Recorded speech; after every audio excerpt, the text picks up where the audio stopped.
Welcome back to the Mandarin Blueprint Podcast. So we have a couple of announcements before we get into the questions today, and also we have a story from Luke that we're going to go into. But the thing that's probably most interesting to the most people is that this week we have released a new Anki deck, and it's actually a very useful Anki deck for people of many different levels in Chinese.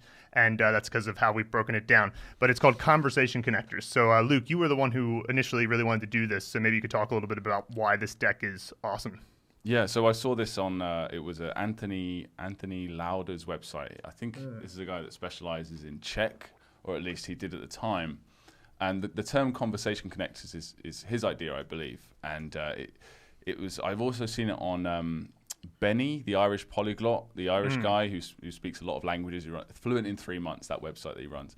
I remember him doing an article about Anthony Lauder, and that's when I actually heard about this. The idea is to get to fluency quicker, because obviously we're all about, read, listen, take your time, learn characters and do it from the ground up. But obviously occasionally you want a bit of a boost, top-down boost. Yeah. So you learn some phrases, top-down. When we say top-down, for those that don't know, we mean you don't necessarily know all of the characters or even the words that are involved in the phrase. You just sort of drum it into your head, kind of like Rosetta Stone or Pimsleur style. And we're usually against that for the most part, but sometimes it's fun to do so because it helps you link words together easier, and that's what the connector part is all about. Right, so these conversation connectors are general phrases, sometimes fixed phrases. Sometimes they can go at the beginning, sometimes the middle, sometimes the end of things that you're saying. Sometimes they are sort of a little bit, and then you fill something in the middle, and then another little bit at the end. So lots of different phrases like that. For example, well, the thing about that is, or I don't know. I've looked at hundreds of them recently, but I can't think of any off the top of my head. Well, it's just essentially what it is I need some time to think right now essentially without you interrupting me. Yeah. Well, like Phil just did it there. Essentially what it is right? Yeah. That is a conversation connector. Or you can often say filler phrases. I guess that's another thing we could say in case we get copyrighted or something. Right? But I just thought it'd be really good. So I found a huge list of them. They're originally for Spanish. There was like 400 of them, 420 originally. And we paid a translator to translate it all in Chinese, get rid of the ones that are really awkward or don't really translate very well, and then just put them into a flashcard deck. Yeah. And for the people that are on the course, we've actually, similar to all the other materials, we introduce sentences or phrases or paragraphs or even whole stories that they unlock once you've learned enough percentage of them, right? Yeah, essentially we've taken away the top-down word issue with it because, while you're right that these can totally be learned top-down because you're going to get why they're useful. Like you'll see many of them and you'll go, yeah, I want to be able to say that. And so you'll be motivated enough just by desire to want to be able to integrate it into your speech. But we still want to take as much effort out of it as possible. So starting at the end of level 13, we'll add a lesson just after the level review that says, these conversation connectors were unlocked, and based on level 13 and what you've accumulated up until now, there are almost all the characters and occasionally if there's one character, only one, we limited it to one, that you don't know, then we'll give you the top-down word on the front of the flashcard. But ultimately, it's going to be way easier that way, and you can integrate it quite quickly because of that. And there's also example sentences for almost all of them. I would say about 80% of them, there's an example sentence using the phrase. And so those will still give you the pinyin for because, occasionally they'll have a few top-down words in them. But generally speaking, you're going to be able to understand how it fits into context really quickly, especially once you start reading more of the stories and opinions and paragraphs. And it's really for spoken. It's about you're getting your spoken Chinese better. That's what I like about it because the course is so heavy on input. And then our philosophy at the moment anyway, with the course as it currently is just to say, hey, one day you go and speak whenever you want. You can start speaking right now if you want, but go and get lessons on Tutor Mandarin or italki or whatever it is and sort that out yourself. But we also want to give a little boost to your speaking as well ourselves. So this is our way of doing that for now anyway. We're going to add a lot more. I mean, it's not an exhaustive list by any means. Yeah. There's even off the top of my head, I can think of a bunch that we haven't included in there that exist. I mean, they're almost infinite in the amount of phrases, but for now, it's a great little sort of injection into the course, and hopefully you'll like it. Yeah. I was just thinking, you know what it is? It's like targeted input. Because the process doesn't change. Like, you still have to input and understand something before you can reasonably output it. But if you go directly to the thing that you're going to need to output very soon and acquire that quickly, then you'll go through the process of getting to output as quickly as possible. And then you'll be surprised if you keep inputting how that extra time that you gain just from saying that, like, well, essentially it comes down to that extra second or two you get allows your brain to figure out, oh yeah, here's what I actually think is what it essentially comes down to. And it sort of gets rid of the idea of having to go or just have complete silence or just say 那个就是it basically makes also the people that you're listening to or the person that's listening to you feel more comfortable waiting for you to speak. Exactly. Yeah. That's a big part of it. Yeah, totally. So that was the first announcement, and the second thing is that, and the reason why we're back in two-person format is because I want to hear a story from Luke, because Luke's had quite an interesting cultural experience, and personal experience, and it's unfortunately it's sort of in a kind of the more tragic end of the scale. Your father-in-law passed away, yes, but you got to see the entire process of the funeral and leading up to the funeral and after, and that must have been. I've never had that experience since coming here, so I'm quite curious about what that was like. You said that you had a few things you thought about it. Yeah, very different is the key. I mean, first of all, I don't want to go into any details that we all understand, so I don't want to bring everyone down. Things about death and things that everyone knows about these sorts of things, and I don't need to bring that sort of stuff up. But I just wanted to bring out some key differences, I guess, that I found between the Chinese funeral, specifically the Chinese sort of, I guess you could say, maybe you can think of a better phrase for this, but the countryside Chinese funeral, as it's very different from the Western and even different from Chinese people that live in cities. It's very different. Mm-hmm. It's the most traditional form I've just never seen so many mini ceremonies packed over such a long period in such a small, in such a dense dense way, So well, I think this makes sense because you mentioned during Spring Festival when you came back from your wife's hometown over Spring Festival. I remember thinking, man, there's a lot of traditions that they're kind of putting into this. Do you think it's probably because maybe there's just in rural areas people are a little bit more tight knit? Very much so. Very much so. I mean, this place, I've mentioned it before, this is a place of 1,500 people. Mm-hmm. And it's a small town in the real sense of a small town. And everyone knows each other. In fact, a lot of people that live in that town are of the same bloodline. They're all Yang. Wow. My wife is Yang, and a lot of them have the same bloodline. I'll be like, these neighbors keep coming in all day. Well, let me just give an outline first of all, because and by the way, I'm going to forget loads of details. As you guys know, I'm not the best storyteller at the best of times, but this has just got there's so many details to it. So I'm just I'll give you a rough outline first of all. So, and by the way, I've talked to my wife. She's absolutely fine with me sharing these details, obviously. Right. So he actually passed away at 1:30 in the afternoon. I don't remember the exact day, but it was 1:30 in the afternoon. And he died of lung cancer, unfortunately. And he died fairly peacefully. But as he was taking his last breath, we were all there with him. And the entire village before he passed away had all come to visit him. Mm-hmm. In fact, when we drove him back from the hospital, there was 100, I don't know how many, but at least 100 people just waiting in the village, just all gathered there at the middle of the night, and all carrying him in. Wow.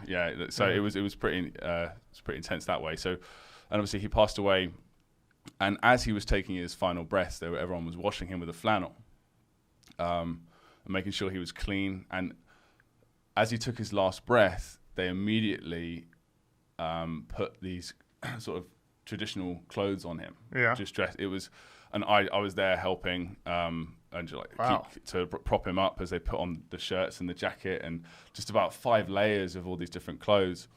And during this time, no one was allowed to cry, because if your tears fall on his body, it's very difficult for his spirit to leave, and so many details and so many things that they did, but I probably didn't even catch. Right, there's got so many different connotations to it, but that was one of the key things. So obviously we're all trying to hold in our tears, because I've never seen a person that's not alive before. Let alone watch someone pass away. So it's very intense for everybody involved, especially my wife and her 2 sisters. And So everyone's like holding it in, and we bring in this refrigerated coffin into the room, and we all carefully put him in the coffin, and we wheel the coffin out of his bedroom into the main room as you walk in. And it's sort of designed for this situation, really. It's very wide, and it's designed as you walk in the front door to have, like, with a huge, like, sort of painting on the back wall and a sort of wide wall, and we put him up against that and put the cover on him, made sure he was all, you know, neat and tidy and everything like that. And this is the bit that stuck out for me the most in the entire 4 days, which was the amount of time that the funeral went over. As soon as he was safely in the coffin, everyone was allowed to cry. No one told me this, right? Everyone in the entire room, this room is a relatively small room, is packed with about, at this point, 40 or 50 people, just like shoulder to shoulder. And as soon as he's put in the thing, everyone just starts screaming at the top of their voice and goes down to their knees. One person starts beating the coffin. My wife and her sisters are just screaming the loudest as they like just at the top of their lungs. I'm down on my knees. I'm obviously crying as well. It's a very intense situation, and then the two sort of sons-in-laws, you know, the husbands of the other two sisters, are like, Luke, get over here now, like come and take care of your wife, sort of thing. She's like just collapsed on the floor, you know, and it's very, you know, and that's the idea. You're supposed to let it out. This is this is one of the things that the first thing that's strikingly different, apart from all of the obvious things, like, you know, dressing them up immediately and all that stuff, like the Buddhism, it's all related to Buddhism, all these different ceremonies that they have and customs. That's one of the key overall differences between the Chinese and the Western funeral is that I found, which is you not only encourage, you're not supposed to let it out, you're encouraged to. And in fact, if you don't let it out, it's bad.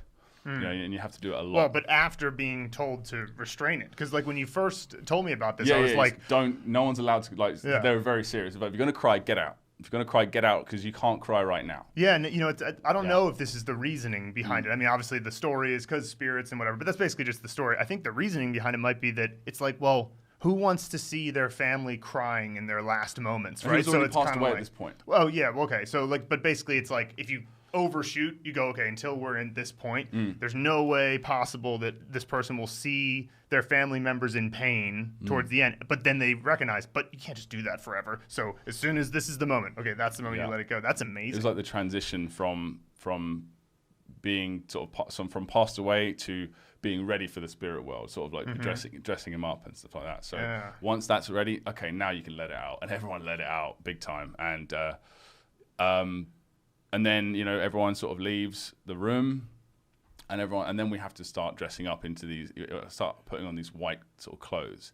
We've got an ayi in the next room, sort of an old lady who's, again, related, but she's been living next door to my father-in-law for many years, and she's there rapidly, like, in the same room, like, as he passed away, and just, like, sewing up these hats, these white hats made of cotton, and these sort of coverings that we have to put on. And she's rapidly, like, sewing them all together. And all the three sons-in-laws, we're kind of, I guess, the VIPs, as it were, of the situation. We have to probably do the least, we have the least responsibilities. We have to pay for everything, which is fine. But in terms of doing stuff, we have the least responsibilities. The sons and the daughters and the cousins and the people that are related to my father-in-law, but to the deceased, but sort of like lower down, if you like, so sort of younger people, and his daughters, they have to actually sit by his coffin for 3 days straight, all day. So that, like, from 1:30 in the afternoon until, like, that whole day. That was the first day. And then the second day, same thing, just sit there all day. And the third day, again, sit there all day next to his coffin, but the third day we moved his coffin to the actual wooden coffin, from the refrigerated coffin to the wooden coffin, right? So, which is about a ton, by the way. It's like 3-4 times the size of a normal sort of Western coffin. So anyway, and then the fourth day we actually go and bury him, and so it was a very long, drawn-out process. And So what did they say was the reason that they had to sit by the coffin for 3 days straight? I don't know, but I'm guessing it's fairly instinctive. I mean, it's clearly just to show respect and sort of take care of him, because the idea is that as soon as he passes away, he doesn't just go to what they consider heaven or anything like that. He's sort of hanging around the family for several days. Now, funerals can be 3 days, they can be 5, they can be 7 days. It depends on the feng shui of the situation. And he before he passed away, they figured that out long before that. So we already knew it was going to be 3 days. So they're sitting there. This is another very unique aspect to it, is they're all sitting there wearing these white clothes, slightly different white clothes from what we're wearing, the 3 sons-in-laws. And we could just hang around and just sort of watch or play on a phone or just whatever we need to do, speak to people. But they have to sit there all day. And then came the very interesting part, which is everyone from the neighborhood, people that had traveled from however far away to get to the funeral, just keep coming for the next 3 days, just to come visit his coffin and his before he gets buried. Basically, from about 2 p.m. to about 8 p.m., just people are constantly coming in. And as soon as they come in the courtyard of the house and sort of walk into the main door, they're crying. And they're sort of, it's kind of like fake crying, but not. Like, they have to cry. So for some people, not everyone can do it. But he was a very highly loved and respected man. So most of it was, of course, it was all real, but it was just, especially the men, they have to come and they do this sort of like wailing 3 times in a row, So they have to, you come in and you ke tou, so you put your head on the floor and you cry, and they basically just wail, and every single person that comes in, whether it's a man, if it's the man that comes in, and he cries and bows, then all of the men and the boys that are there next to his coffin all have to cry and bow as well. Oh, so, wow. and the same for the women, but the women I noticed were expected to make a much bigger deal out of it, especially because they're his daughters. Right. So picture this: like, they're all very sad. They just watched their father die, but they have to keep crying and loudly and very emphatically every time a woman comes in or women come in as a group and cry in front of his coffin, and it's all day. So it's like several groups an hour for the first day was like 6-7 hours. The second day was like a full day from early morning till late at night, just all day, people coming in, father, cry, like screaming and shouting every single time, all throughout the day. It was, I was tiring for me to watch and listen to, let alone actually having to do it. And this is not deriding it in any way. I don't think it obviously freaked me out, right? We don't do that. And my father's funeral, my father certainly wasn't as loved or respected as hers was, but still everyone was there trying to hold everything in, and we did it. It took about 45 minutes. And then that was it, bye-bye dad, and it was just, we're supposed to show 悲痛. We're supposed to show this is a tragedy. I'm in pain. Here's my pain all day, every day for several days. And, we had fun in the evening. We're not allowed to have too much fun. You're not allowed to just go get wasted or anything like that. But everyone drinking every night for like 4 nights in a row. But no one's allowed to get crazy drunk because it's like you're not supposed to war kaisin. You're not supposed to, have a good time. You're supposed to just sort of drown your sorrows, And, Right. And it's almost like, I was just thinking about this. This is just really interesting because I've never heard of this tradition before. It's almost like the tradition is basically saying like, you have to come to terms with this. Like, come to terms with it right now. Like, you're his daughter. That means you have to sit there for 3 full days. Corpse. And, like, if there was any pain in you, you have to express it as much as possible. And it's not to say that, like, on day 4, then therefore it's like, oh, forget about you. But it's almost like the tradition forces you to just be like, you can't think about anything else. No. Nothing's more important than this. You have to come to terms with this. And you mentioned that, and that reminds me that the whole village or whoever's involved in the funeral at all, they all sit in a big tent down the road, which is like literally just a few feet, I'd say like 50 meters away from his actual house because it's such a small village, right? Had this big tent set up, and his friends and colleagues that he used to work with on the farm, he was a farmer, they would organize breakfast, lunch, and dinner under this tent. And we're all sitting there, have to wear these white clothes every day, and it's sweltering heat, by the way. And everyone's just like sitting there drinking warm beer and eating this. It was great food, by the way. It was great food. But it's just, no one's allowed to leave the premises, essentially. You're not allowed to go anywhere. You can't just like, obviously if you're this family, you're not allowed. Obviously if you're just like a neighbor, you've got to get on with your work or whatever. You come in, you cry, you leave, and then maybe you come back the next day and cry a bit more. But that's a general gist. But anyone that's closely related, especially by blood or just like close friends, they're there for 3 whole days and they don't leave the premises all day. You know. Wow. Yeah. So and again, that's because, and we're wearing white. Sorry, I didn't mention this, but we're wearing white, and it kind of looks like a turban. You have to sort of wear turbans and like these white, kind of like Scorpion from Mortal Kombat. You have to wear these sort of like, like white, and like these belts, these sashes, and different sashes denote your relation to him. Like we have thick sashes because we're like sons-in-laws, but most people have thin sashes and stuff. Okay. All these little details, and we wear white because his spirit's just sort of wandering around aimlessly, and but around the area, and we have to guide him. We have to say, that you have to come, stay around here, hang out with us. Don't just go wandering off. The white is so he can, because the spirits apparently can only see white, or something like that. And all day we have this like sort of stick, sort of little mini scarecrow sort of looking thing with like cotton over it, which represents his spirit, and it's hanging out. It's just like hanging out. What would you say? Like leaning against the gate. Outside the front gate of the house. Okay. And it sort of represents him, All right.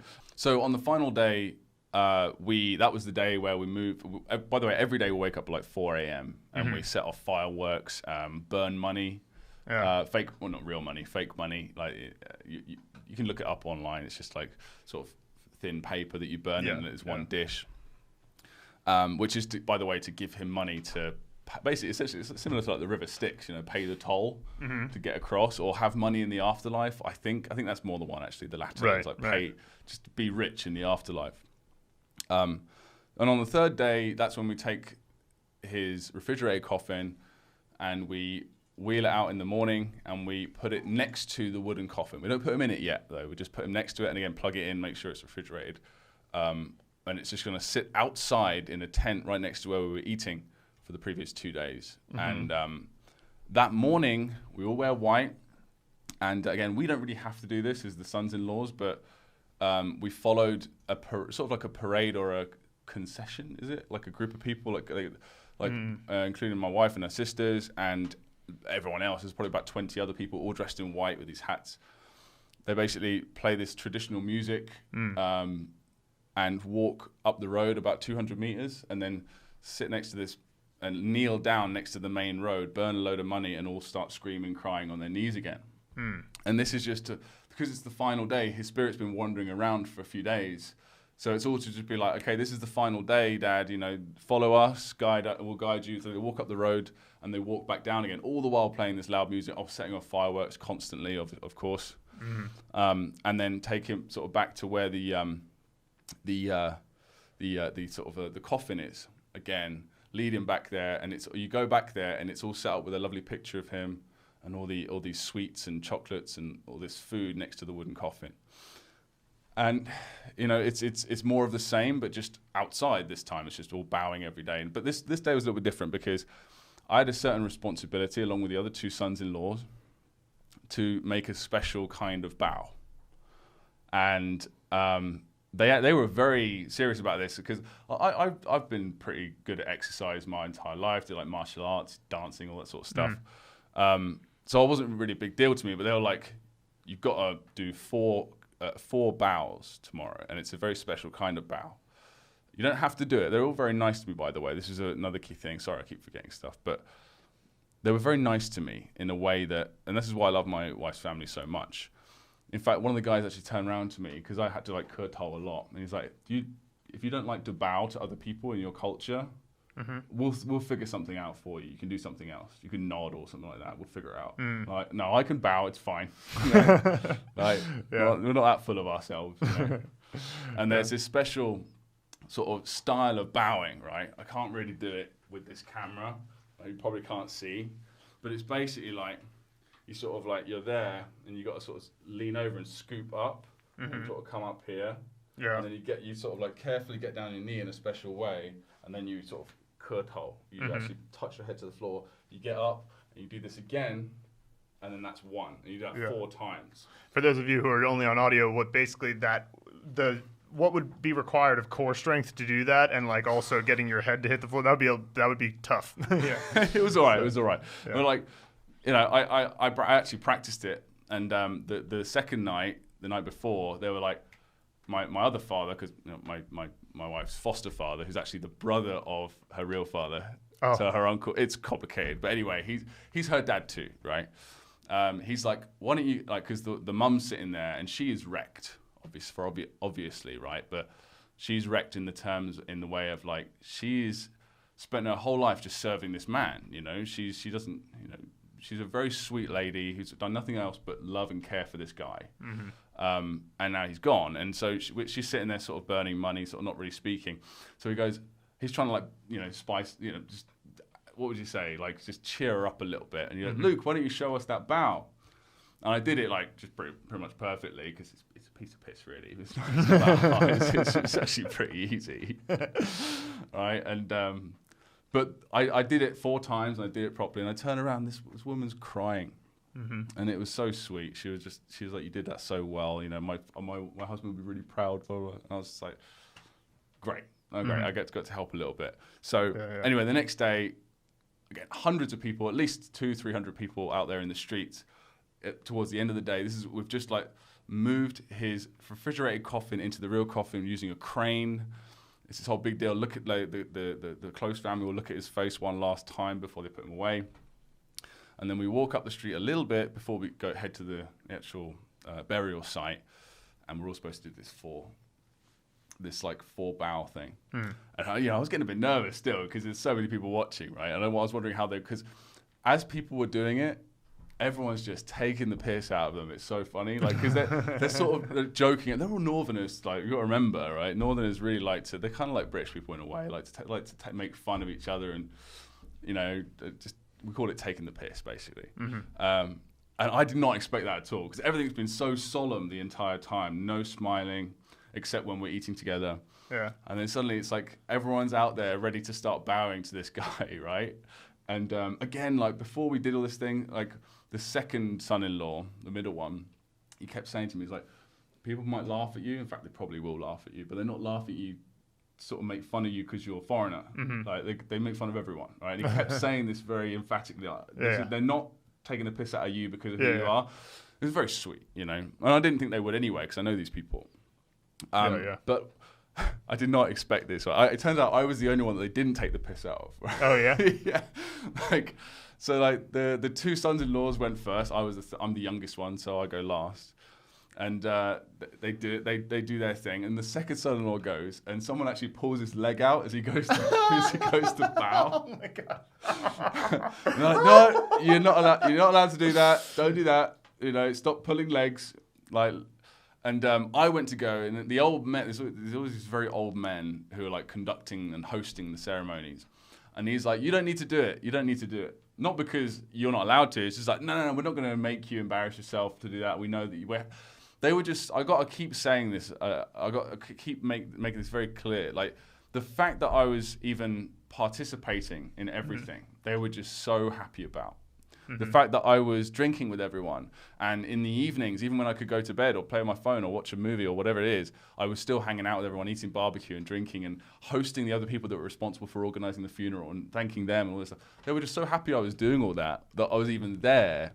That they were like, you don't need to do all this extra stuff. It's like, all right, you know, stop being a boffin or whatever. You know, you don't need to go the extra mile. And I was like, no, I practiced this. I'm going to do it. Right? Yeah.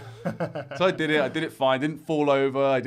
No one pulled out my leg. In fact, as I was doing it, right, they were just like, don't do it. Don't touch the Laowai's legs. All right, come on. Like, he's just learnt this. Like, no one do it. And this old man was like really. And everyone was happy. Everyone gave me, they gave me a really round of applause. They all start like clapping. That is kind of funny that the first 2 people, they're just like, and then for you, they're just like, well done, very good. Yeah. So anyway, that was it. And then we took him to his, after a very long 3 days, it was long for me. I don't even want to know how long it was for, you know, my wife, and it was obviously much more difficult for them. Took him to his fundi, his place where we buried him, which is right next to his farm where he worked 40 years, and set off more fireworks, and then the next day I left. You know, it was unique, it was intense, it was beautiful, and I don't just mean that because it's like, oh, different cultures, we also appreciate the different cultures. I don't actually mean that in like I think a lot of people talk like that in a very sort of superficial way, a very sort of even a condescending way. It's like, oh well, yes, well done. You do the wide thing. It's very sweet, very quaint.